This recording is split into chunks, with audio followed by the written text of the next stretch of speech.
Welcome to Simplify 20, where learning becomes simple. Today, in this video, we will be seeing about a sample max lesson plan. At the end of this video, you will be able to know how to prepare a lesson plan, what are the things that you have to keep in mind while preparing a lesson plan, and what are the things that you have to mention in a lesson plan. Let's start the video. First of all, we'll see the general informations which we have to provide in a lesson plan.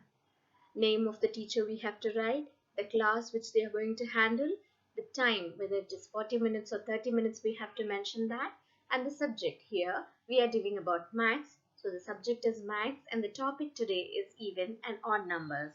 And also you have to mention the period. These are the basic general informations which you have to mention at the top of a lesson plan.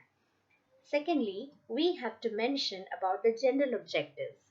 According to me, all these general aim I have mentioned here are common to any maths related topic.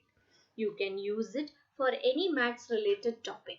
In this, we have mentioned what are the benefits of studying mathematics, what are the things that will improve in a child by studying mathematics, and concepts that he will understand in a mathematics. We can use these in all the mathematics related lesson plan. Next, we mention about specific or a particular aim. According to the topic, it keeps changing. Here, topic is even or odd. So after learning this topic, what are the things that the children will understand? What are the things that the children will identify? What kind of problems they'll be able to solve? All these things can be mentioned in the specific aim. After finishing the general objectives and specific objectives comes the previous knowledge. Testing of the students' previous knowledge is the most important part of a lesson plan. Here our topic is even or odd, so the children should know from numbers 1 to 100. Next is material aid. We need a chalk, duster, pointer, small balls, number cards from 1 to 100. The next category is introduction. The introduction is given in a tabular manner. In the first column, we have mentioned about the serial number, and the next, the teacher activity, what they have planned for this even or odd number topic, and also students' activity or the response from the students. Firstly, the teacher will be showing the number card to the students, and she will be asking what number is this, and the answer from the students will be 20.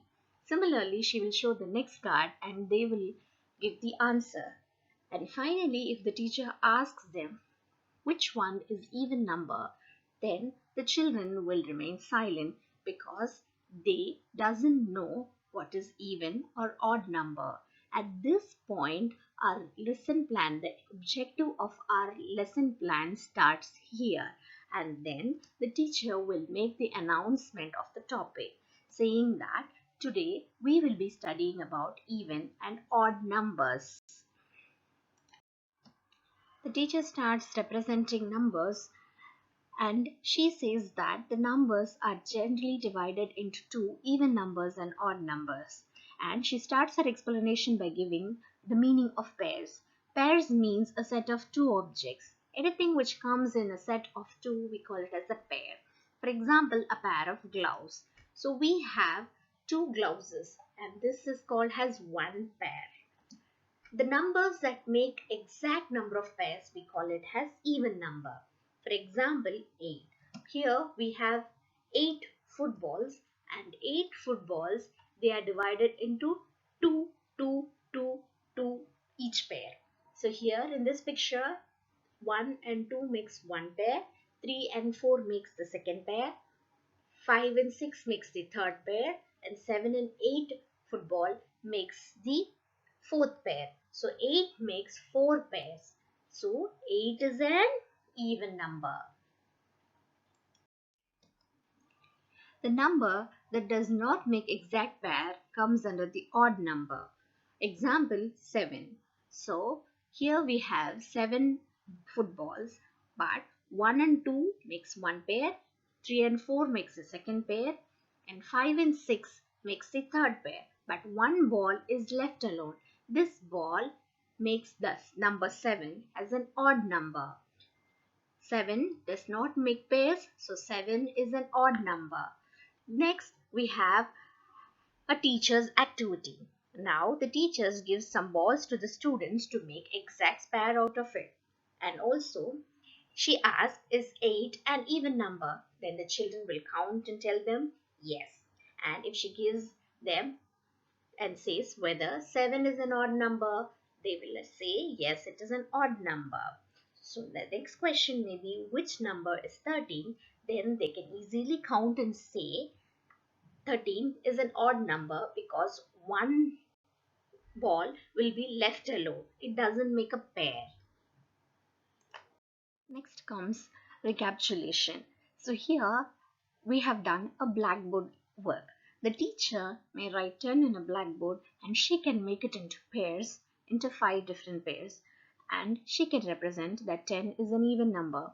While writing or drawing 7, she can make 3 pairs and one would be left alone, which makes 7 has a odd number.